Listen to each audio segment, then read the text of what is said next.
तू भक्तांचं रक्षण करतोस की नाही? बाळूमामांचा पांडुरंगाला सवाल. 1 वर्ष. नेहमीप्रमाणे मामा आपली बकरी आदमापुरात सोडून भक्तांसह पंढरपूर यात्रेला गेले. देवाची महापूजा सुरू होती आणि तेवढ्यात मामांचा खडा आवाज घुमला. ए काळ्या विठ्या, मी मुद्दाम तुझ्या दर्शनासाठी इतक्या दूरून आलोय आणि तू माझ्या घरावर दरवळा गाडू देतोस होय? मंदिरातले सगळे स्तब्ध. कोणालाच कळेना मामा असं का बोलले, काय घडलं असेल. यात्रेचा कार्यक्रम ठरल्यानुसार संपला. मामांसह भक्त मंडळी आदमापुरात परतली.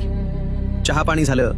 मामा निवांत बसले आणि तेवढ्यात तळावरच्या मंडळींकडून समजले त्या दिवशीच, ज्या दिवशी पहाटे 4च्या सुमारास मामांनी पंढरपुरात महापूजा करविली होती, त्याच रात्री मध्यरात्र उलटताच काही दरोडेखोरांनी बकऱ्यांच्या तळावर धाड घातली.